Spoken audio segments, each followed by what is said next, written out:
ਅੱਜ ਅਸੀਂ ਇੱਕ ਬਹੁਤ ਅਹਿਮ ਮਸਲੇ 'ਤੇ ਗੱਲ ਕਰਨ ਜਾ ਰਹੇ ਹਾਂ। ਮੈਂ ਉਸ ਤੋਂ ਪਹਿਲਾਂ ਬ੍ਰੇਨ ਔਨ ਟੀਵੀ ਦੇ ਸਤਿਕਾਰਤ ਸਰੋਤਿਆਂ ਨੂੰ ਸਤਿਕਾਰ ਸਹਿਤ ਵਾਹਿਗੁਰੂ ਜੀ ਕਾ ਖਾਲਸਾ ਵਾਹਿਗੁਰੂ ਜੀ ਕੀ ਫਤਿਹ ਕਹਿ ਰਿਹਾ। ਕੁਛ ਦਿਨ ਪਹਿਲਾਂ ਸ਼੍ਰੀ ਅਕਾਲ ਤਖਤ ਸਾਹਿਬ ਦੇ ਜਥੇਦਾਰ ਸਾਹਿਬ ਗਿਆਨੀ ਹਰਪ੍ਰੀਤ ਸਿੰਘ ਜੀ ਨੇ ਇੱਕ ਸਟੇਟਮੈਂਟ ਦਿੱਤੀ। 6ਵੇਂ ਪਾਤਸ਼ਾਹ ਗੁਰੂ ਹਰਗੋਬਿੰਦ ਮਹਾਰਾਜ ਦੇ ਗੁਰਤਾ ਗੱਦੀ ਦਿਵਸ ਦੇ ਉੱਤੇ। ਉਹ ਬਹੁਤ ਅਹਿਮ ਸਟੇਟਮੈਂਟ ਹੈ ਔਰ ਸਿੱਖੀ ਸਿਧਾਂਤ ਦੇ ਅਨੁਕੂਲ ਹੈ, ਸਿੱਖੀ ਰਵਾਇਤਾਂ ਦੇ ਮੁਤਾਬਿਕ ਹੈ ਔਰ ਸਿੱਖ ਇਤਿਹਾਸ ਦੇ ਸਹੀ ਉਸ ਦੀ ਵਿਆਖਿਆ ਕਰ ਰਹੀ ਹੈ।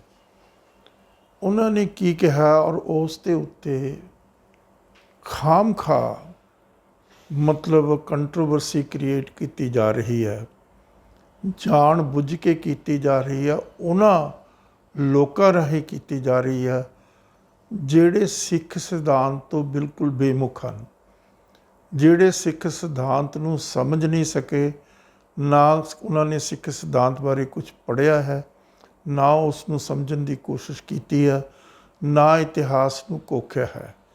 ਤੋ ਉਹ ਕੰਟਰੋਵਰਸੀ 'ਤੇ ਬੋਲਣਾ ਬੜਾ ਜ਼ਰੂਰੀ ਹੈ ਔਰ ਮੈਂ ਸ਼ੁਰੂ ਦੇ ਵਿੱਚ ਹੀ ਇਹ ਗੱਲ ਸਿੱਧੇ ਸਾਦੇ ਲਫ਼ਜ਼ਾਂ 'ਚ ਕਹਿਣਾ ਚਾਹੁੰਦਾ ਕਿ ਉਹ ਜਿਹੜੀ ਸਟੇਟਮੈਂਟ ਗਿਆਨੀ ਜਥੇਦਾਰ ਸਾਹਿਬ ਦੀ ਹੈ ਉਹ ਬਹੁਤ ਸਹੀ ਹੈ, ਬਹੁਤ ਸਿੱਖੀ ਸਿਧਾਂਤਾਂ ਦੇ ਅਨੁਕੂਲ ਹੈ, ਸਿੱਖ ਇਤਿਹਾਸ ਦੇ ਮੁਤਾਬਿਕ ਹੈ ਔਰ ਉਸ ਦੀ ਸਹੀ ਤਰਜਮਾਨੀ ਕਰ ਰਹੀ ਹੈ। ਗੱਲ ਕੀ ਕਹੀ ਹੈ ਦੇਖੋ, ਪਹਿਲਾਂ ਆਪਾਂ ਸਮਝ ਲਈਏ ਗੁਰੂ ਨਾਨਕ ਪਾਤਸ਼ਾਹ, ਗੁਰੂ ਹਰਗੋਬਿੰਦ ਮਹਾਰਾਜ, ਅਸੀਂ ਇਹਨਾਂ ਨੂੰ ਸਾਰੇ ਜਿਹੜੇ ਸਿੱਖ ਗੁਰੂ ਸਾਹਿਬਾਨ ਆ ਉਹਨਾਂ ਨੂੰ ਕੀ ਕਹਿ ਕੇ ਮੁਖਾਤਿਬ ਹੁੰਦੇ ਆ। ਅਸੀਂ ਕਹਿੰਦੇ ਹਾਂ ਸਾਡੇ ਗੁਰੂ ਸਾਹਿਬਾਨ ਸੱਚੇ ਪਾਤਸ਼ਾਹ ਹਨ, ਸ਼ਹਿਨਸ਼ਾਹਾਂ ਦੇ ਸ਼ਹਿਨਸ਼ਾਹ ਹਨ, ਸੱਚੇ ਰੂਲਰ ਹਨ, ਸੱਚੇ ਪਾਤਸ਼ਾਹ ਹਨ, ਸੱਚੇ ਰਾਜੇ ਹਨ। ਤਾਂ ਜੇ ਅਸੀਂ ਆਪਣੇ ਗੁਰੂ ਸਾਹਿਬਾਨ ਨੂੰ ਸਿੱਖੀ ਪਰੰਪਰਾਵਾਂ ਦੇ ਮੁਤਾਬਕ, ਸਿੱਖੀ ਸਿਧਾਂਤ ਦੇ ਮੁਤਾਬਕ ਉਹਨਾਂ ਨੂੰ ਬਾਦਸ਼ਾਹ ਸ਼ਹਿਨਸ਼ਾਹ ਮੰਨਦੇ ਹਾਂ ਤਾਂ ਬਾਦਸ਼ਾਹ ਅਤੇ ਸ਼ਹਿਨਸ਼ਾਹ ਮਤਲਬ ਭਗਵੇਂ ਕੱਪੜੇ ਪਾ ਕੇ, ਹੱਥ ਵਿੱਚ ਕਲਮੰਡਲ ਫੜ ਕੇ ਔਰ ਗਲ ਦੇ ਵਿੱਚ ਮਾਲਾ ਪਾ ਕੇ ਦਰ ਦਰ ਦੇ ਜਗ੍ਹਾ ਜਾ ਕੇ ਮੰਗਤੇ ਬਣ ਕੇ ਭੀਖ ਮੰਗਣ। ਸਾਡੇ ਗੁਰੂ ਸਾਹਿਬਾਨ ਸ਼ਹਿਨਸ਼ਾਹ ਹਨ, ਸਾਡੇ ਗੁਰੂ ਸਾਹਿਬਾਨ ਬਾਦਸ਼ਾਹ ਹਨ ਔਰ ਇਸੇ ਕਰਕੇ ਬਾਦਸ਼ਾਹਾਂ ਦੀ ਪਰੰਪਰਾ ਦੇ ਮੁਤਾਬਕ ਉਹਨਾਂ ਨੇ ਗਰੀਬ ਦੀ ਰੱਖਿਆ ਦੇ ਲਈ, ਆਪਣੇ ਡਿਫੈਂਸ ਦੇ ਲਈ ਹਮੇਸ਼ਾ ਹੀ ਹਥਿਆਰ ਰੱਖਣੇ ਹਨ। ਔਰ ਇਸੇ ਕਰਕੇ ਬੜੀ ਕਮਾਲ ਦੀ ਗੱਲ ਆ ਸਿੱਖ ਇਤਿਹਾਸ ਦੀ, ਜੇ ਅਸੀਂ ਉਸ ਨੂੰ ਕੋਖੀਏ।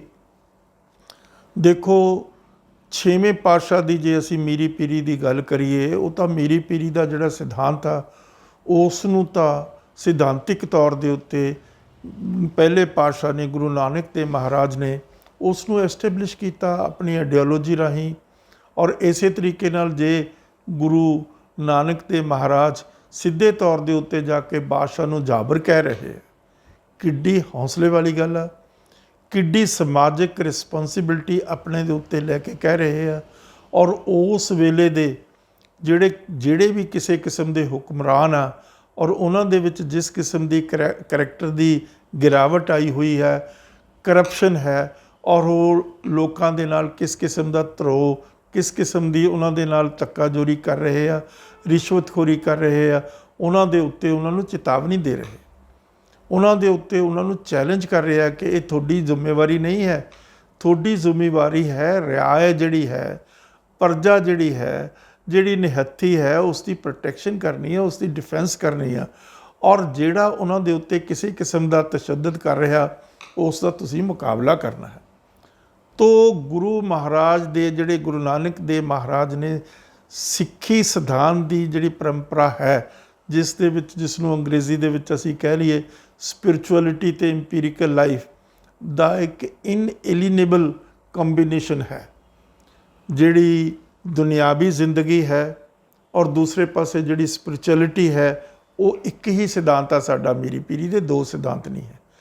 ਸਾਡਾ ਉਸ ਦੇ ਵਿੱਚ ਅਸੀਂ ਦੁਨੀਆ ਦੇ ਵਿੱਚ ਰਹਿ ਕੇ ਵਿਚਰਨਾ ਹੈ। ਦੁਨੀਆ ਦੇ ਵਿੱਚ ਰਹਿ ਕੇ ਦੁਨੀਆ ਦਾ ਜਿਹੜਾ ਈਵਲ ਹੈ, ਗੁਰੂ ਨਾਨਕ ਮਹਾਰਾਜ ਨੇ ਇੱਕ ਚੀਜ਼ ਐਸਟੈਬਲਿਸ਼ ਕੀਤੀ, ਇੱਕ ਚੀਜ਼ ਦੁਨੀਆ ਨੂੰ ਦਿਖਾਈ ਕਿ ਇਸ ਸਮਾਜ ਦੇ ਵਿੱਚ ਜਿਹੜਾ ਈਵਲ ਹੈ ਉਹ ਹਮੇਸ਼ਾ ਐਗਜ਼ਿਸਟ ਕਰੇਗਾ। ਈਵਲ ਨੂੰ ਤੁਸੀਂ ਕਿਸੇ ਵੀ ਤਰੀਕੇ ਦੇ ਨਾਲ ਐਲੀਮੀਨੇਟ ਨਹੀਂ ਕਰ ਸਕਦੇ। ਲਾਲਚ ਔਰ ਹੰਕਾਰ ਜਿਹੜਾ ਹੈ ਉਹ ਆਦਮੀ ਦਾ ਇੱਕ ਬੇਸਿਕ ਕਰੈਕਟਰ ਹੈ। ਇਹਨਾਂ ਚੀਜ਼ਾਂ ਦੇ ਨਾਲ ਮਤਲਬ ਦੁਨੀਆ ਦੇ ਵਿੱਚ ਕਿਸੇ ਕਿਸਮ ਦੀਆਂ ਜਿਹੜੇ ਵਿਚਾਰੇ ਨਿਹੱਥੇ, ਜਿਹੜੇ ਕਮਜ਼ੋਰ ਵਰਗ ਹੈ, ਜਿਹੜਾ ਬੇਵਸ ਵਰਗ ਹੈ, ਉਹਨਾਂ ਦੇ ਉੱਤੇ ਜ਼ਾਤੀਆਂ ਹੋਣਗੀਆਂ। ਜੇ ਤੁਸੀਂ ਭਗਵੇਂ ਕੱਪੜੇ ਪਾ ਕੇ ਇਸ ਦੁਨੀਆ ਨੂੰ ਛੱਡ ਕੇ ਜੰਗਲਾਂ ਦੇ ਵਿੱਚ ਚਲੇ ਜਾਓਗੇ ਜਾਂ ਪਹਾੜਾਂ ਦੀਆਂ ਕੁੰਦਰਾਂ ਦੇ ਵਿੱਚ ਚਲੇ ਜਾਓਗੇ ਜਾਂ ਮਠਾਂ ਦੇ ਵਿੱਚ ਜਾ ਕੇ ਬੈਠ ਕੇ ਮਾਲਾ ਫੇਰਨੀ ਸ਼ੁਰੂ ਕਰ ਦੋਗੇ ਤਾਂ ਈਵਲ ਇਸ ਸਮਾਜ ਦੇ ਵਿੱਚੋਂ ਖਤਮ ਨਹੀਂ ਹੋਣ ਲੱਗਿਆ। ਇਸ ਸਮਾਜ ਦੇ ਵਿੱਚ ਜ਼ਾਤੀਆਂ ਰਹਿਣਗੀਆਂ। ਇਸ ਸਮਾਜ ਦੇ ਵਿੱਚ ਜਿਹੜੇ ਨਿਹੱਥੇ ਲੋਕ ਆ ਉਹਨਾਂ 'ਤੇ ਜ਼ੁਲਮੋ ਸਿਤਮ ਹੁੰਦਾ ਰਹੇਗਾ। ਤੋ ਇਸ ਕਰਕੇ ਜ਼ਰੂਰੀ ਆ ਕਿ ਸਮਾਜ ਦੇ ਵਿੱਚ ਵਿਚਰੋ।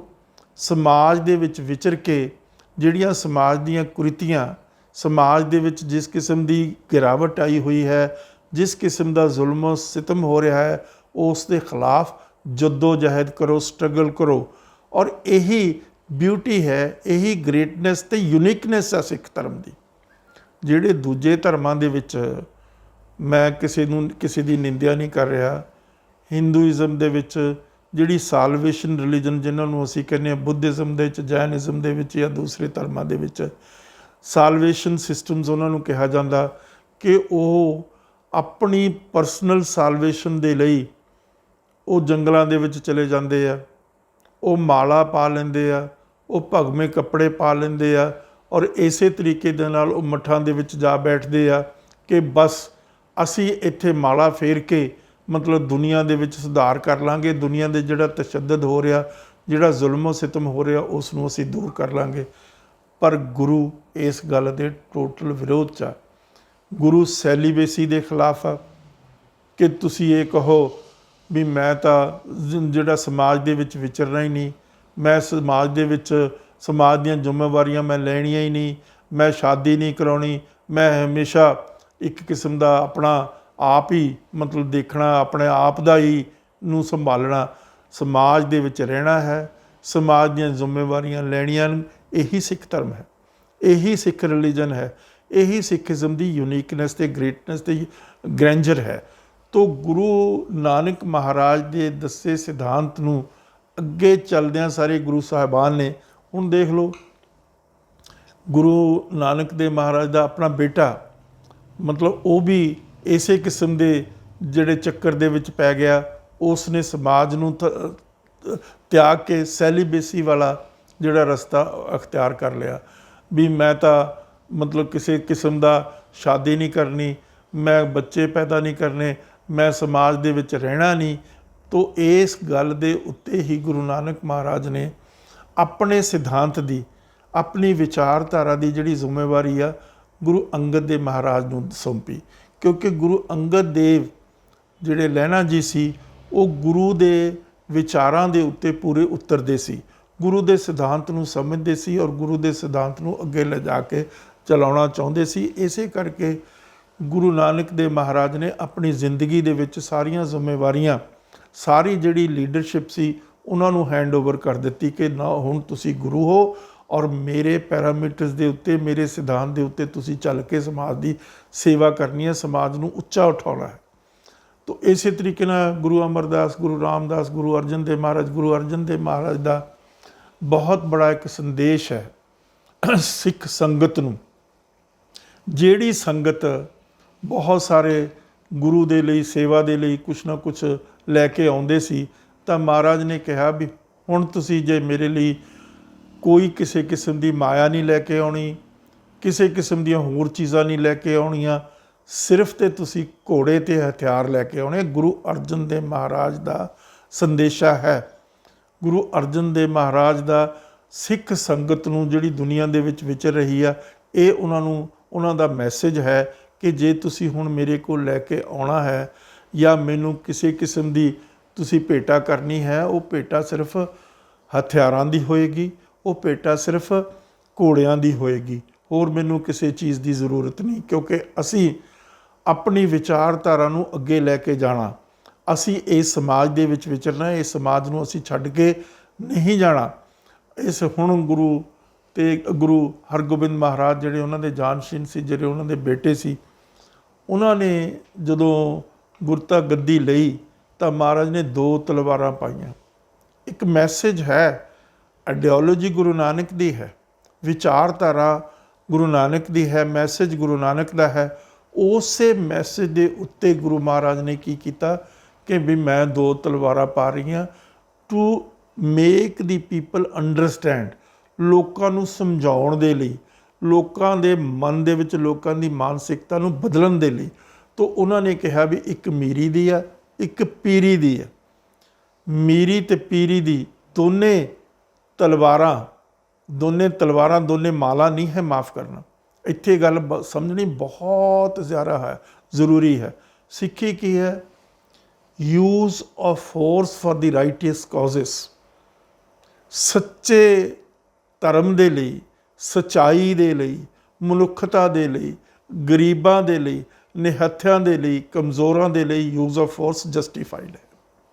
ਜਦੋਂ ਕਿਸੇ ਤੇ ਅਤਿਆਚਾਰ ਹੋ ਰਿਹਾ, ਜਦੋਂ ਕਿਸੇ ਤੇ ਜ਼ੁਲਮੋ ਸਿਤਮ ਹੋ ਰਿਹਾ, ਉਸ ਦੀ ਪ੍ਰੋਟੈਕਸ਼ਨ ਕਰਨੀ ਇੱਕ ਜ਼ਿੰਮੇਵਾਰੀ ਹੈ। ਜਿਹੜਾ ਸਿੱਖ ਹੈ ਉਸ ਦੀ ਇੱਕ ਜ਼ਿੰਮੇਵਾਰੀ, ਉਸ ਦੀ ਇੱਕ ਰਿਸਪੌਂਸਿਬਿਲਿਟੀ ਹੈ। ਉਹ ਕੋਈ ਵੀ ਹੋ ਸਕਦਾ। ਹੁਣ ਇਸੇ ਤਰੀਕੇ ਨਾਲ ਸਿੱਖ ਅਰਦਾਸ ਕਰਦੇ ਆ, ਨਿਉਟਿਆਂ ਦੀ ਓਟ, ਨਿਆਸਰਿਆਂ ਦਾ ਆਸਰਾ। ਉਹ ਉਸ ਦੇ ਵਿੱਚ ਇਹ ਨਹੀਂ ਦੱਸ ਰਹੇ ਵੀ ਨਿਉਟਾ ਕੌਣ ਆ।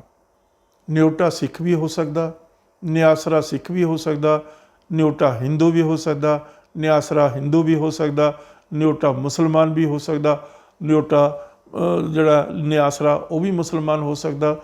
ਤੋ ਕੋਈ ਵੀ ਉਸ ਦੇ ਵਿੱਚ ਇਹ ਡਿਫਾਈਨ ਨਹੀਂ ਕੀਤਾ ਗਿਆ ਵੀ ਕੌਣ ਆ ਨਿਉਟਾ।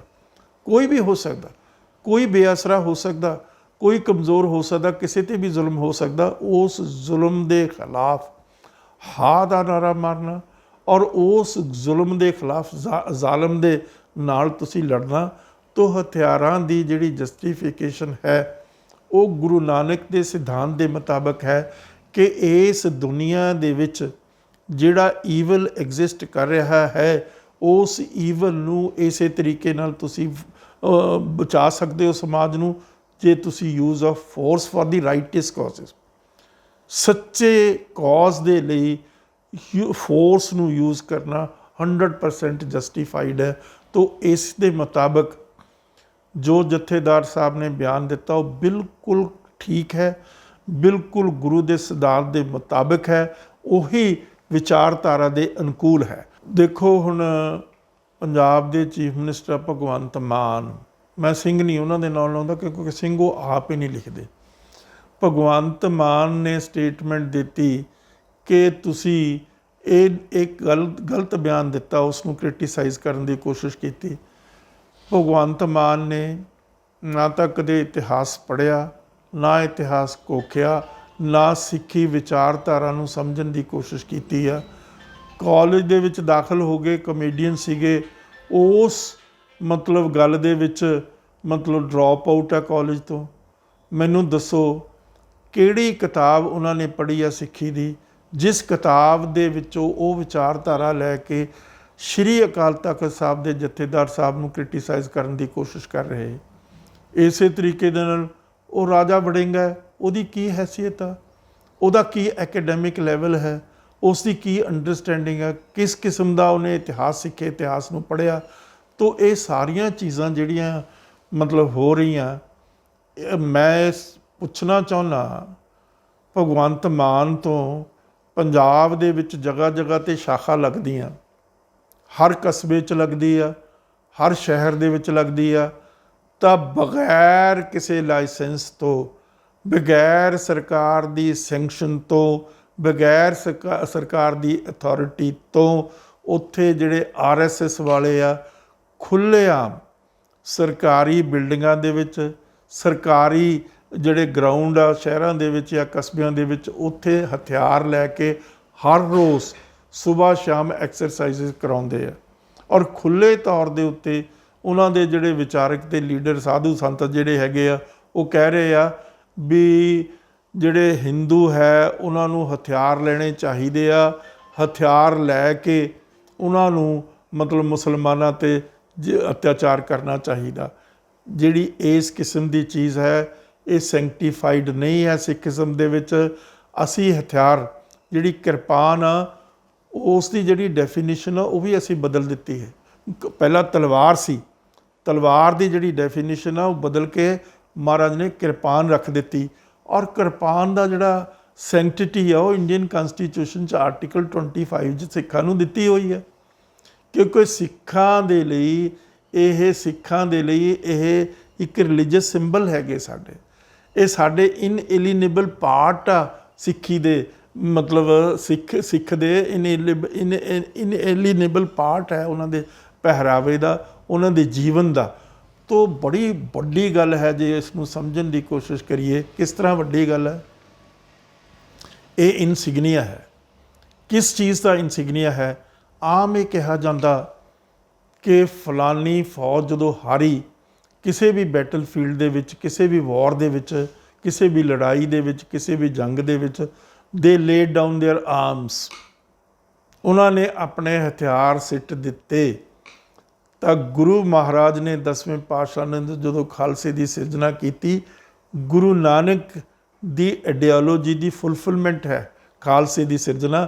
ਉਸ ਸਿਧਾਂਤ ਦੇ ਮੁਤਾਬਕ ਉਹਨੇ ਕਿਹਾ ਵੀ ਸਿੱਖ ਹੀ ਇਨਵਿੰਸੀਬਲ ਹੈ ਦੁਨੀਆ ਦੇ ਵਿੱਚ, ਅਨਕੰਕਰੇਬਲ ਹੈ, ਜਿਸ ਨੂੰ ਜਿੱਤਿਆ ਨਹੀਂ ਜਾ ਸਕਦਾ, ਕਿਉਂਕਿ ਉਸਨੇ ਹਥਿਆਰ ਸਿੱਟਣੇ ਹੀ ਨਹੀਂ, ਉਸਨੇ ਹਥਿਆਰ ਲੇ ਡਾਊਨ ਕਰਨੇ ਹੀ ਨਹੀਂ।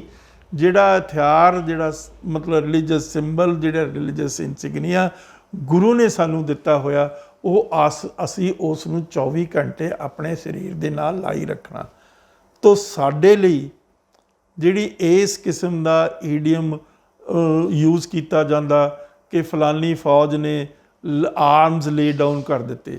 ਆਰਮਸ ਲੇ ਡਾਊਨ ਉਸ ਵੇਲੇ ਹੁੰਦੇ ਆ ਜਦੋਂ ਕੋਈ ਫੌਜ ਸਰੈਂਡਰ ਕਰਤੇ। ਸਿੱਖ ਨੇ ਤਾਂ ਸਰੈਂਡਰ ਕੀਤਾ ਹੀ ਨਹੀਂ।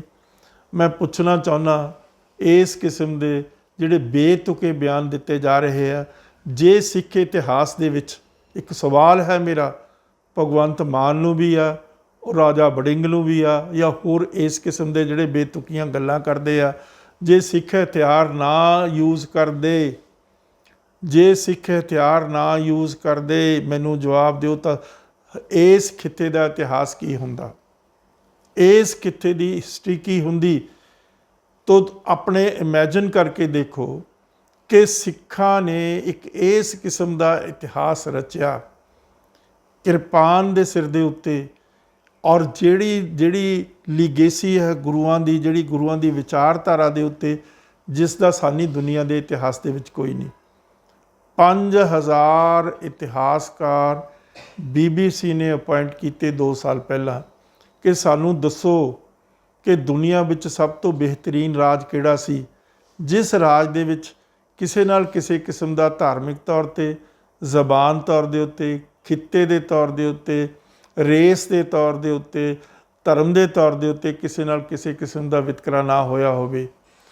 5000 ਇਤਿਹਾਸਕਾਰਾਂ ਨੇ ਸਾਰੇ ਮਨੁੱਖੀ ਇਤਿਹਾਸ ਦੀ ਛਾਣਬੀਨ ਕਰਨ ਤੋਂ ਉਪਰੰਤ ਉਹਨਾਂ ਨੇ ਇਹ ਫਾਈਂਡ ਆਊਟ ਕਰਕੇ ਦਿੱਤਾ ਕਿ ਸਭ ਤੋਂ ਬਿਹਤਰੀਨ ਰਾਜ ਦੁਨੀਆ ਦੇ ਇਤਿਹਾਸ ਦੇ ਵਿੱਚ ਮਹਾਰਾਜਾ ਰਣਜੀਤ ਸਿੰਘ ਦਾ ਜਿਹੜਾ ਇਤਿਹਾਸ ਹੋਇਆ। ਕਿਉਂ ਹੋਇਆ? ਕਿ ਉਸ ਦੇ ਨਾਲ ਕਿਸੇ ਕਿਸਮ ਦਾ ਵਿਤਕਰਾ ਨਹੀਂ ਹੋਇਆ, ਉਸ ਦੇ ਨਾਲ ਕਿਸੇ ਕਿਸਮ ਦਾ ਧੱਕਾ ਨਹੀਂ ਹੋਇਆ। ਉਸ ਰਾਜ ਦੇ ਵਿੱਚ ਦੂਸਰੇ ਧਰਮਾਂ ਦੇ ਧਰਮ ਸਥਲ ਜਿਹੜੇ ਹੈਗੇ ਆ ਉਹਨਾਂ ਨੂੰ ਕਿਸੇ ਕਿਸਮ ਦਾ ਡਿਸਟਰੋਏ ਕਰਨ ਦੀ ਕੋਸ਼ਿਸ਼ ਨਹੀਂ ਕੀਤੀ ਗਈ। ਆ ਹੁਣੇ ਡਿਬੇਟ ਚੱਲ ਰਹੀ ਹੈ, ਦੇਖੋ ਵੀ ਫਲਾਨੀ ਮਸਜਿਦ ਆ ਉਹ ਮੰਦਰ ਸੀ, ਫਲਾਣਾ ਤਾਜ ਮਹਿਲ ਆ ਉਸ ਦੇ ਪਿੱਛੇ ਸ਼ਿਵ ਦੇ ਸਿੰਬਲਸ ਪਏ ਆ, ਫਲਾਨੀ ਚੀਜ਼ ਪਈ ਆ, ਤਿਮਕੀ ਚੀਜ਼ ਪਈ ਆ। ਤਾਂ ਉੱਥੇ TV ਚੈਨਲ ਦੇ ਉੱਤੇ ਇੱਕ ਆਦਮੀ ਨੇ ਬਹੁਤ ਖੂਬਸੂਰਤ ਸਵਾਲ ਕੀਤਾ ਵੀ ਅੱਜ ਤੁਸੀਂ ਪ੍ਰੋਟੈਸਟ ਕਰ ਰਹੇ ਹੋ, ਜਦੋਂ ਇਹ ਸਾਰੇ ਤੁਹਾਡੇ ਮੰਦਰ ਢਾਏ ਗਏ, ਜਦੋਂ ਮੰਦਰ ਤੁਹਾਡੇ ਡਿਸਟਰੋਏ ਕੀਤੇ ਗਏ, ਜਦੋਂ ਮੰਦਰਾਂ ਨੂੰ ਹਾਰਮ ਕੀਤਾ ਗਿਆ, ਤਾਂ ਉਸ ਵੇਲੇ ਤੁਸੀਂ ਕੀ ਕਰਦੇ ਸੀ? ਉਸ ਵੇਲੇ ਤੁਸੀਂ ਸਿਰ ਝੁਕਾ ਕੇ ਮੁਗਲਾਂ ਦੀ ਤਾਕਤ ਦੇ ਅੱਗੇ ਉਹਨਾਂ ਨੂੰ ਢਾਉਣ ਦਿੱਤਾ ਆਪਣੀਆਂ ਅੱਖਾਂ ਦੇ ਸਾਹਮਣੇ। ਪਰ ਅੱਜ ਤੱਕ ਕੋਈ ਐਸੀ ਮਿਸਾਲ ਨਹੀਂ ਮਾਫ ਕਰਨਾ ਜਿਸ ਦੇ ਵਿੱਚ ਇਹ ਅਸੀਂ ਕਹਿ ਸਕੀਏ 550 ਸਾਲ ਦੇ ਇਤਿਹਾਸ ਦੇ ਵਿੱਚ ਕੋਈ ਸਿੱਖ ਗੁਰਦੁਆਰਾ, ਕੋਈ ਸਿੱਖ ਧਾਰਮਿਕ ਸਥਾਨ ਨੂੰ ਡਿਸਟਰੋਏ ਕੀਤਾ ਗਿਆ ਹੋਵੇ ਮੁਗਲਾਂ ਰਾਹੀਂ। ਜੇ ਕੀਤਾ ਤਾਂ ਉਸ ਦਾ ਵੀ ਉਸੇ ਤਰੀਕੇ ਨਾਲ ਉਸੇ ਵੇਲੇ ਬਦਲਾ ਲਿਆ ਗਿਆ, ਉਸੇ ਵੇਲੇ ਉਸ ਤਾਕਤ ਨੂੰ ਚੈਲੰਜ ਕਰਕੇ ਉਸ ਨੂੰ ਜਿਹੜਾ ਬਣਦਾ ਜਵਾਬ ਦਿੱਤਾ ਗਿਆ। ਤੋ ਇਹ ਤਾਂ ਮਤਲਬ ਸਾਡਾ ਇਤਿਹਾਸ ਆ। ਇਹ ਦੂਜੇ ਪਾਸੇ ਹੁਣ ਅਸੀਂ ਔਰ ਦੇਖੋ ਜਦੋਂ ਸਿੱਖਾਂ ਦੇ ਕੋਲ ਰਾਜ ਆਇਆ, ਸੁਨਹਿਰੀ ਮਸਜਿਦ ਲਾਹੌਰ ਦੇ ਵਿੱਚ ਮੁਸਲਮਾਨਾਂ ਦੀ ਮਸਜਿਦ ਸੀ, ਉਸ ਦੀ ਸਰਕਾਰੀ ਖਰਚੇ ਦੇ ਉੱਤੇ ਮੁਰੰਮਤ ਕਰਾਈ ਗਈ ਔਰ ਬੜਾ ਵੱਡੇ ਦਾਨ ਦਿੱਤੇ ਗਏ, ਸੋਨੇ ਚਾਂਦੀ ਦੇ ਦਾਨ ਦਿੱਤੇ ਗਏ। ਹਿੰਦੂ ਮੰਦਰਾਂ ਨੂੰ ਵੀ ਟਨਾਂ ਦੀ ਟਨਾਂ ਸੋਨਾ ਦਿੱਤਾ ਗਿਆ ਮਹਾਰਾਜਾ ਰਣਜੀਤ ਸਿੰਘ ਦੀ ਤਰਫੋਂ। ਜੇ ਸ਼੍ਰੀ ਦਰਬਾਰ ਸਾਹਿਬ ਦੇ ਉੱਤੇ ਸੋਨੇ ਦੇ ਕਲਸ਼ ਲਾਏ ਗਏ ਤਾਂ ਇਸੇ ਤਰੀਕੇ ਨਾਲ ਹਿੰਦੂ ਮੰਦਰਾਂ ਨੂੰ ਵੀ ਉਸੇ ਤਰੀਕੇ ਨਾਲ ਨਵਾਜਿਆ ਗਿਆ ਔਰ ਇਸੇ ਤਰੀਕੇ ਨਾਲ ਨਵਾਜਿਆ ਗਿਆ ਮੁਸਲਮਾਨਾਂ ਦੀਆਂ ਮਸਜਿਦਾਂ ਨੂੰ, ਉਹਨਾਂ ਦਾ ਵੀ ਸਤਿਕਾਰ ਉਸੇ ਤਰੀਕੇ ਨਾਲ ਬਰਕਰਾਰ ਰੱਖਿਆ ਗਿਆ ਜਿਸ ਤਰ੍ਹਾਂ ਦਾ ਉਹਨਾਂ ਦਾ ਬਣਦਾ ਸੀ। ਕੁਰਾਨ ਦਾ ਵੀ ਉਸੇ ਤਰੀਕੇ ਨਾਲ ਸਤਿਕਾਰ ਕੀਤਾ ਗਿਆ। ਤੋ ਇੱਕ ਹੀ ਰਾਜ ਹੈ ਦੁਨੀਆ ਦੇ ਵਿੱਚ ਜਿਹੜਾ ਵਿਲੱਖਣ ਹੈ, ਜਿਸ ਦੇ ਵਿੱਚ ਕਿਸੇ ਦੇ ਨਾਲ ਕੋਈ ਵਿਤਕਰਾ ਨਹੀਂ। ਕਿਉਂ ਨਹੀਂ ਵਿਤਕਰਾ? ਇਹ ਰਣਜੀਤ ਸਿੰਘ ਦੀ ਗ੍ਰੇਟਨੈਸ ਨਹੀਂ, ਇਹ ਸਿੱਖ ਸਿਧਾਂਤ ਦੀ ਗ੍ਰੇਟਨੈਸ ਆ। ਕਿਉਂਕਿ ਸਿੱਖਾਂ ਨੇ, ਚਾਹੇ ਬੰਦਾ ਸਿੰਘ ਬਹਾਦਰ ਨੇ, ਚਾਹੇ ਮਿਸਲਾ ਨੇ, ਚਾਹੇ ਰਣਜੀਤ ਸਿੰਘ ਨੇ ਜੇ ਰਾਜ ਕੀਤਾ ਹੈ ਤਾਂ ਕਿਸ ਸਿਧਾਂਤ 'ਤੇ ਰਾਜ ਕੀਤਾ? ਗੁਰੂ ਗ੍ਰੰਥ ਸਾਹਿਬ ਨੂੰ ਪ੍ਰਮੁੱਖ ਰੱਖ ਕੇ। ਜੇ ਉਸ ਵੇਲੇ ਕੋਈ ਸਿੱਕੇ ਵੀ ਜਾਰੀ ਕੀਤੇ ਗਏ, ਰਣਜੀਤ ਸਿੰਘ ਨੇ ਆਪਣੇ ਨਾਂ 'ਤੇ ਨਹੀਂ ਕੀਤੇ। ਰਣਜੀਤ ਸਿੰਘ ਨੇ ਕਿਸ ਦੇ ਉੱਤੇ ਸਿੱਕੇ ਜਾਰੀ ਕੀਤੇ? ਗੁਰੂ ਨਾਨਕ ਤੇ ਗੁਰੂ ਗੋਬਿੰਦ ਸਿੰਘ ਮਹਾਰਾਜ ਦੇ ਨਾਂ ਦੇ ਉੱਤੇ ਜਾਰੀ ਕੀਤੇ ਗਏ। ਔਰ ਸੀਲ ਜਿਹੜੀ ਆ ਅਕਾਲ ਸਹਾਇ ਉਸ ਦੇ ਉੱਤੇ ਲਿਖਿਆ ਗਿਆ, ਉਸ ਦੇ ਉੱਤੇ ਆਪਣਾ ਨਾਂ ਨਹੀਂ, ਆਪਣੇ ਖਾਨਦਾਨ ਦਾ ਨਾਂ ਨਹੀਂ, ਆਪਣੇ ਬਜ਼ੁਰਗਾਂ ਦਾ ਨਾਂ ਨਹੀਂ, ਸਿਰਫ ਤੇ ਸਿਰਫ ਅਕਾਲ ਪੁਰਖ ਦਾ ਨਾਂ ਹੈ। ਇਟਰਨਲ ਹੈ, ਜਿਹੜਾ ਸਭ ਦੇ ਲਈ ਆ, ਜਿਹੜਾ ਸਭ ਦਾ ਸਾਂਝੀਵਾਲ ਹੈ, ਜਿਹੜਾ ਮਨੁੱਖਤਾ ਦਾ ਸਾਂਝੀਵਾਲ ਆ। ਔਰ ਉਸ ਨੂੰ ਪ੍ਰਮੁੱਖ ਰੱਖ ਕੇ ਇਸ ਕਿਸਮ ਦਾ ਰਾਜ ਦੁਨੀਆ ਦੇ ਵਿੱਚ ਕਰਕੇ ਦਿਖਾਇਆ ਜਿਹੜਾ ਆਪਣੇ ਆਪ ਦੇ ਵਿੱਚ ਵਿਲੱਖਣ ਹੈ ਔਰ ਕਿਸੇ ਦੇ ਨਾਲ। ਔਰ ਦੇਖੋ ਕਮਾਲ ਦੀ, ਮੋਖਮ ਚੰਦ ਇੱਕ ਹਿੰਦੂ ਖੱਤਰੀ, ਉਹ ਮਹਾਰਾਜਾ ਰਣਜੀਤ ਸਿੰਘ ਦੀਆਂ ਜਿਹੜੀਆਂ ਫੌਜਾਂ ਦਾ ਚੀਫ ਆਫ ਦੀ ਸਟਾਫ, ਉਹ ਹਿੰਦੂ ਆ, ਚੀਫ ਆਫ ਦੀ ਸਟਾਫ। ਔਰ ਇਸੇ ਤਰੀਕੇ ਦੇ ਨਾਲ ਜਿਹੜਾ ਉਸ ਵੇਲੇ ਰਣਜੀਤ ਸਿੰਘ ਦਾ ਫੋਰਨ ਮਿਨਿਸਟਰ ਔਰ ਉਹਨਾਂ ਦਾ ਜਿਹੜਾ ਹਕੀਮ ਆ ਉਹ ਮੁਸਲਮਾਨ ਹੈ, ਫਕੀਰ ਅਜ਼ੀਜ਼ੁਦੀਨ। ਤਾਂ ਮੇਰਾ ਮਤਲਬ ਕਹਿਣ ਤੋਂ ਇਹ ਹੈ ਕਿ ਉਸ ਰਾਜ ਦੇ ਵਿੱਚ ਇੱਕ ਵੀ ਬੰਦੇ ਨੂੰ, ਇੱਕ ਵੀ ਮੁਸਲਮਾਨ ਨੂੰ ਇਸ ਗੱਲ ਲਈ ਤਸੀਹੇ ਨਹੀਂ ਦਿੱਤੇ ਗਏ ਕਿ ਭਾਈ ਤੇਰੇ ਵੱਡੇ ਵਡੇਰਿਆਂ ਨੇ, ਤੁਹਾਡੇ ਵੱਡੇ ਵਡੇਰਿਆਂ ਨੇ ਸਿੱਖਾਂ ਦੇ ਸਿਰਾਂ ਦੇ ਉੱਤੇ ਮੁੱਲ ਰੱਖਿਆ ਸੀ, ਸਿੱਖ ਗੁਰੂਆਂ ਨੂੰ ਸ਼ਹੀਦ ਕੀਤਾ ਸੀ, ਸਿੱਖ ਪਰਿਵਾਰਾਂ ਨੂੰ ਸ਼ਹੀਦ ਕੀਤਾ ਸੀ, ਸਿੱਖਾਂ ਨੂੰ ਸ਼ਹੀਦ ਕੀਤਾ ਸੀ। ਨਹੀਂ, ਉਹਨਾਂ ਵਿਚਾਰਿਆਂ ਦਾ ਕੀ ਕਸੂਰ ਆ? ਅੱਜ ਤੁਸੀਂ ਮੁਸਲਮਾਨਾਂ ਦੇ ਨਾਲ ਕਿਸ ਤਰੀਕੇ ਦੇ ਧੱਕਾਜ਼ੋਰੀ ਕਰ ਰਹੇ ਹੋ ਕਿ ਉਹਨਾਂ ਦੇ ਬਜ਼ੁਰਗਾਂ ਨੇ ਇਹ ਗੱਲ ਕੀਤੀ ਸੀ। ਜਦੋਂ ਉਹਨਾਂ ਦੇ ਬਜ਼ੁਰਗ ਸੀ ਉਸ ਵੇਲੇ ਤਾਂ ਤੋਂ ਸਿਰ ਨਹੀਂ ਚੱਕਿਆ ਗਿਆ ਉਹਨਾਂ ਦੇ ਖਿਲਾਫ, ਪਰ ਸਿੱਖਾਂ ਨੇ ਉਸ ਵੇਲੇ ਵੀ ਉਹਨਾਂ ਨੂੰ ਬਣਦਾ ਜਵਾਬ ਦਿੱਤਾ। ਜਿਨ੍ਹਾਂ ਨੇ ਸ੍ਰੀ ਦਰਬਾਰ ਸਾਹਿਬ ਦੀ ਸੈਂਕਟਿਟੀ ਨੂੰ ਖਰਾਬ ਕਰਨ ਦੀ ਕੋਸ਼ਿਸ਼ ਕੀਤੀ। ਤੋ ਗੱਲ ਜ਼ਰੂਰੀ ਇਹ ਆ ਵੀ ਉਸ ਵੇਲੇ ਫਰਜ਼ ਬਣਦਾ ਸੀ ਹਿੰਦੂਆਂ ਦਾ ਕਿ ਉਹ ਤਕੜੇ ਹੋ ਕੇ ਉਹਨਾਂ ਦਾ ਮੁਕਾਬਲਾ ਕਰਦੇ ਵੀ ਤੁਹਾਡਾ ਕੋਈ ਰਾਈਟ ਨਹੀਂ। ਗੁਰੂ ਤੇਗ ਬਹਾਦਰ ਸਾਹਿਬ ਨੇ ਕਿਸ ਗੱਲ ਦੀ ਸ਼ਹਾਦਤ ਦਿੱਤੀ ਹੈ? ਇਸ ਗੱਲ ਦੀ ਸ਼ਹਾਦਤ ਦਿੱਤੀ ਹੈ ਕਿ ਹਰ ਮਨੁੱਖ ਦਾ ਲੈਜੀਟੀਮੇਟ ਰਾਈਟ ਹੈ, ਉਹਦਾ ਬਰਥ ਰਾਈਟ ਹੈ ਕਿ ਆਪਣੀਆਂ ਧਾਰਮਿਕ ਰਹੁ ਰੀਤਾਂ ਦੇ ਮੁਤਾਬਕ ਆਪਣਾ ਧਰਮ ਆ ਜਿਹੜਾ ਉਸ ਨੂੰ ਕਬੂਲ ਕਰੇ, ਉਸ ਨੂੰ ਜਿਸ ਤਰੀਕੇ ਨਾਲ ਉਹ ਮੁਨਾਸਿਬ ਸਮਝਦਾ ਉਸ ਦੀਆਂ ਰਹੁ ਰੀਤਾਂ ਨੂੰ ਮਨਾਵੇ। ਤੋ ਗੁਰੂ ਤੇਗ ਬਹਾਦਰ ਦੀ ਸ਼ਹਾਦਤ ਇਸ ਗੱਲ ਨੂੰ ਮਤਲਬ ਐਸਟੈਬਲਿਸ਼ ਕਰਦੀ ਆ ਕਿ ਦੁਨੀਆ ਦੇ ਫਰੀਡਮ ਆਫ ਰਿਲੀਜਨ ਹੋਣੀ ਚਾਹੀਦੀ ਹੈ। ਹਰ ਇੱਕ ਮਨੁੱਖ ਨੂੰ, ਹਰ ਇੱਕ ਜਿਹੜਾ ਕਮਿਊਨਿਟੀ ਆ ਉਹਦਾ ਰਾਈਟ ਆ, ਲੈਜੀਟੀਮੇਟ ਰਾਈਟ ਆ।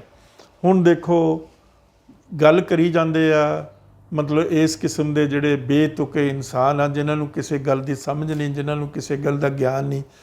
ਮੋਹਸਿਨ ਫਾਨੀ ਇੱਕ ਮੁਸਲਮਾਨ ਹੈ, ਉਸ ਦੀ ਬੜੀ ਮਸ਼ਹੂਰ ਕਿਤਾਬ ਆ ਦਬਿਸਤਾਨ ਮਜ਼ਾਹਿਬ। ਦਬਿਸਤਾਨ ਮਜ਼ਾਹਿਬ ਹੈ ਉਸ ਵੇਲੇ ਦੇ ਮਜ਼ਹਬਾਂ ਦਾ ਇਤਿਹਾਸ, ਧਰਮਾਂ ਦਾ ਇਤਿਹਾਸ।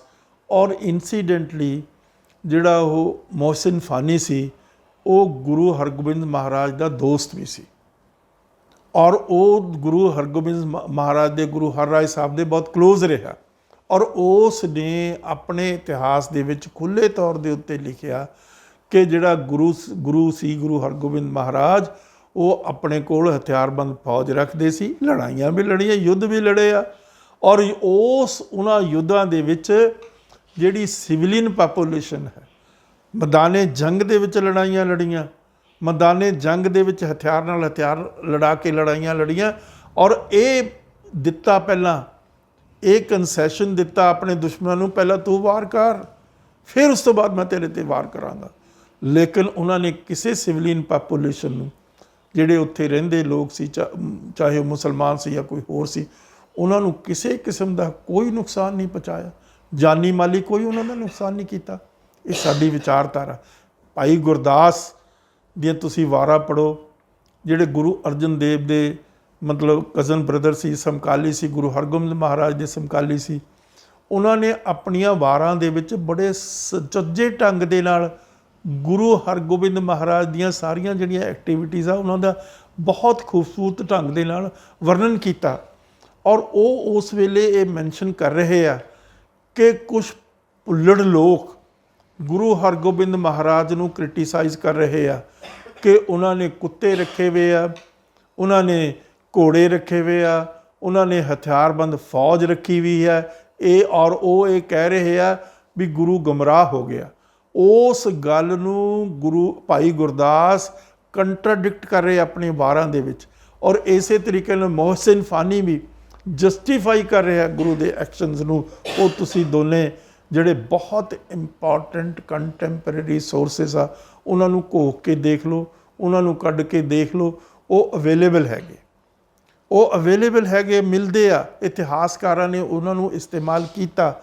ਤੋ ਇਸ ਕਿਸਮ ਦੀ ਪਹਿਲੀ ਗੱਲ ਤਾਂ ਸ਼੍ਰੀ ਅਕਾਲ ਤਖਤ ਸਾਹਿਬ 'ਤੇ ਕਿੰਤੂ ਪ੍ਰੰਤੂ ਕਰਨਾ ਬਹੁਤ ਹੀ ਘਿਨਾਉਣੀ, ਘਟੀਆ, ਗੈਰ ਸਿਧਾਂਤਿਕ ਗੱਲ ਹੈ।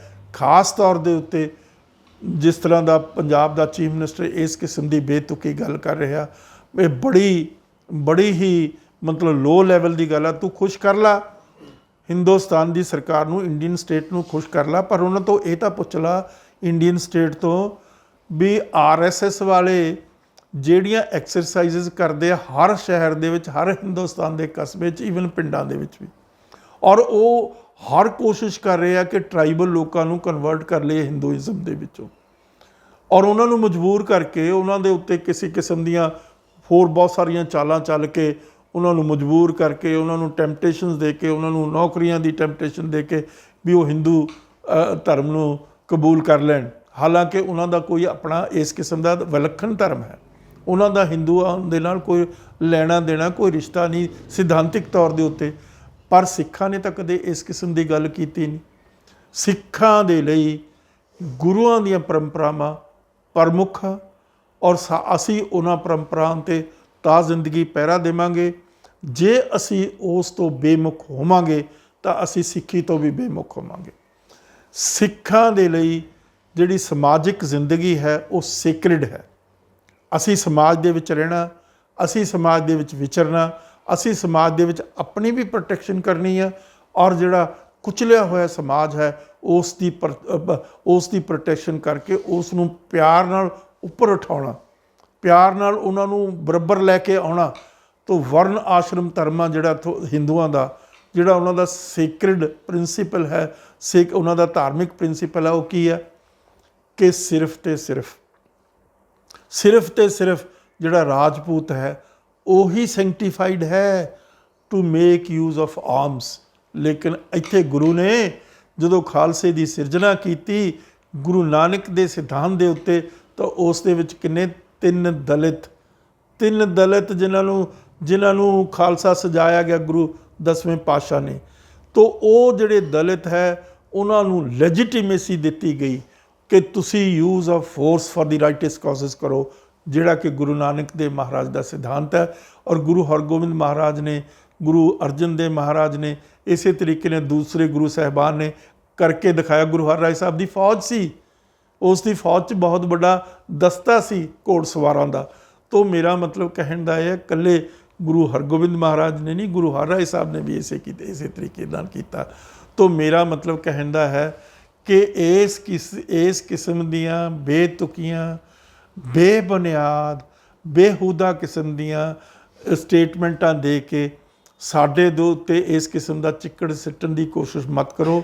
जो ਗਿਆਨੀ हरप्रीत सिंह जी ਜਿਹੜੇ श्री अकाल तख्त साहब ਦੇ ਜਥੇਦਾਰ ਹੈ, ਉਹਨਾਂ ਦਾ ਬਿਆਨ ਸਿੱਖੀ ਸਿਧਾਂਤਾਂ ਦੇ 100% ਅਨੁਕੂਲ ਹੈ ਔਰ ਸਿੱਖਾਂ ਦਾ ਫਰਜ਼ ਬਣਦਾ ਕਿ ਉਸ ਬਿਆਨ ਦਾ ਸਤਿਕਾਰ ਕਰਨ, ਉਸ ਬਿਆਨ ਦਾ ਮਾਣ ਕਰਨ। ਕਿਹੜੀ ਗੱਲ ਕਹੀ ਹੈ ਉਹਨਾਂ ਨੇ? ਕੋਈ ਇਹ ਗੱਲ ਨਹੀਂ ਕਹੀ ਵੀ ਤੁਸੀਂ ਹਥਿਆਰਾਂ ਦੇ ਨਾਲ ਕਿਸੇ ਦੇ ਨਾਲ ਜਾ ਕੇ ਲੜੋ, ਕਿਸੇ ਮਜ਼ਲੂਮ ਨੂੰ ਤੁਸੀਂ ਉਹਨਾਂ 'ਤੇ ਤਸ਼ੱਦਦ ਕਰੋ, ਕਿਸੇ ਨੂੰ ਤੁਸੀਂ ਮਾਰੋ, ਕਿਸੇ ਨੂੰ ਕੁੱਟੋ, ਨਿਹੱਥੇ ਬੰਦੇ ਨੂੰ।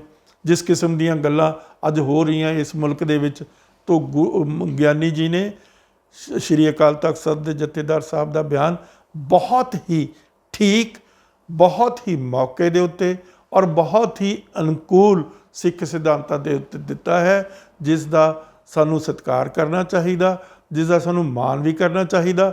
ਔਰ ਜੋ ਉਹਨਾਂ ਨੇ ਕਿਹਾ ਹੈ ਉਸ ਨੂੰ ਵੀ ਕਾਨੂੰਨ ਦੇ ਕਾਇਦੇ ਦੇ ਵਿੱਚ, ਮੁਲਕ ਦੇ ਕਾਨੂੰਨ ਦੇ ਕਾਇਦੇ ਦੇ ਵਿੱਚ ਲਾਇਸੈਂਸ ਲੈ ਕੇ ਆਪਣੀ ਪ੍ਰੋਟੈਕਸ਼ਨ ਕਰਨੀ ਚਾਹੀਦੀ ਹੈ। ਅੱਜ ਸਾਰੀ ਦੁਨੀਆ ਦੇ ਵਿੱਚ ਹਥਿਆਰਾਂ ਦੀ ਹੋੜ ਲੱਗੀ ਹੋਈ ਹੈ। ਵੱਧ ਤੋਂ ਵੱਧ ਹਥਿਆਰ ਚੀਨ ਲੈ ਰਿਹਾ, ਵੱਧ ਤੋਂ ਵੱਧ ਹਥਿਆਰ ਰਸ਼ੀਆ ਲੈ ਰਿਹਾ। ਕੀ ਹੋ ਰਿਹਾ ਯੂਕਰੇਨ ਵਾਰ ਦੇ ਵਿੱਚ? ਕਿਸ ਤਰੀਕੇ ਦੇ ਨਾਲ ਇੱਕ ਮਾਈਟੀ ਜਿਹੜੀ ਨੇਸ਼ਨ ਆ ਰਸ਼ੀਆ ਦੀ, ਉਹ ਕਿਸ ਤਰੀਕੇ ਨਾਲ ਉਹਨਾਂ ਲੋਕਾਂ 'ਤੇ ਜ਼ੁਲਮੋ ਸਿਤਮ ਕਰ ਰਹੀ ਹੈ ਯੂਕਰੇਨ ਦੇ ਲੋਕਾਂ ਦੇ ਉੱਤੇ। ਤੋ ਇਹ ਹੁਣ ਜਿਹੜਾ ਮੈਂ ਇੱਥੇ ਬਹੁਤ ਵੱਡੀ ਗੱਲ ਕਹਿਣ ਲੱਗਿਆ, ਜ਼ੈਲੈਂਸਕੀ ਜਿਹੜਾ ਉੱਥੇ ਦਾ ਪ੍ਰੈਜ਼ੀਡੈਂਟ ਆ ਯੂਕਰੇਨ ਦਾ, ਉਸ ਨੂੰ ਆਫਰ ਦਿੱਤੀ ਅਮਰੀਕਾ ਨੇ ਜਦੋਂ ਪਹਿਲਾ ਅਟੈਕ ਸ਼ੁਰੂ ਹੋਇਆ ਕਿ ਅਸੀਂ ਤੈਨੂੰ ਕੱਢ ਲੈਂਦੇ ਹਾਂ ਔਰ ਤੈਨੂੰ ਅਸੀਂ ਇਸ ਕਿਸਮ ਦੀ ਕਾਰ ਭੇਜ ਰਹੇ ਹਾਂ ਜਿਸ ਦੇ ਉੱਤੇ ਕੋਈ ਵਾਰ ਨਹੀਂ ਹੋਏਗਾ, ਤੂੰ ਪੂਰਨ ਤੌਰ ਦੇ ਉੱਤੇ ਬਗੈਰ ਕਿਸੇ ਹਾਰਮ ਤੋਂ ਇਸ ਮੁਲਕ 'ਚੋਂ ਨਿਕਲ ਸਕਦਾ ਔਰ ਸਾਡੇ ਕੋਲ ਆ ਕੇ ਪ੍ਰੋਟੈਕਸ਼ਨ ਲੈ ਸਕਦਾ। ਪਰ ਮੈਂ ਦਾਤ ਦਿੰਦਾ, ਮੇਰਾ ਸਿਰ ਝੁਕਦਾ ਉਸ ਆਦਮੀ ਦੀ ਜੁਰਤ ਦੇ ਉੱਤੇ, ਉਸ ਆਦਮੀ ਦੀ ਵਿਲ ਪਾਵਰ ਦੇ ਉੱਤੇ ਔਰ ਉਸ ਆਦਮੀ ਦੇ ਆਪਣੀ ਕੌਮ ਤੇ ਆਪਣੇ ਲੋਕਾਂ ਦੇ ਨਾਲ ਖੜ੍ਹਨ ਤੇ ਪਹਿਰਾ ਦੇਣ ਤੇ, ਕਿ ਉਸਨੇ ਕਿਹਾ ਮੈਨੂੰ ਕਾਰ ਨਹੀਂ ਚਾਹੀਦੀ, ਮੈਨੂੰ ਹਥਿਆਰ ਚਾਹੀਦੇ। ਇਹ ਬਹੁਤ ਵੱਡੀ ਗੱਲ। ਅੱਜ ਉਹਦੇ ਹਥਿਆਰ, ਉਸ ਦੀ ਜਿਹੜੀ ਵਿਲ ਪਾਵਰ ਆ ਉਸ ਪ੍ਰੈਜ਼ੀਡੈਂਟ ਦੀ, ਉਸ ਨੇ ਯੂਕਰੇਨ ਦੇ ਲੋਕਾਂ ਦੀ ਮਾਨਸਿਕਤਾ ਨੂੰ ਬਹੁਤ ਉੱਚੇ ਲੈ ਗਏ ਆ। ਉਹ ਇੱਕ ਐਸੀ ਲੜਾਈ ਲੜ ਰਿਹਾ ਜਿਹੜੀ ਅਸੂਲਾਂ ਦੀ ਲੜਾਈ ਆ, ਜਿਹੜੀ ਸੈਲਫ ਡਿਗਨਿਟੀ ਦੀ ਲੜਾਈ ਆ, ਜਿਹੜੀ ਸੈਲਫ ਰਿਸਪੈਕਟ ਦੀ ਲੜਾਈ ਆ। ਤੋ ਅੱਜ ਜ਼ਰੂਰਤ ਹੈ।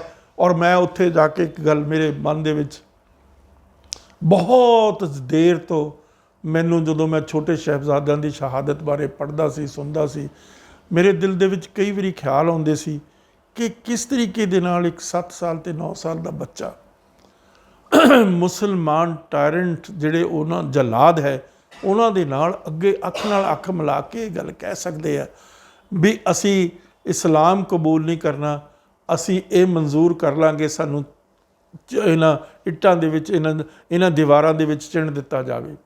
ਇਹ ਗੱਲ ਬਹੁਤ ਵੱਡੀ ਆ, ਬਹੁਤ ਯੂਨੀਕ ਗੱਲ ਆ ਦੁਨੀਆ ਦੇ ਇਤਿਹਾਸ ਦੇ ਵਿੱਚ।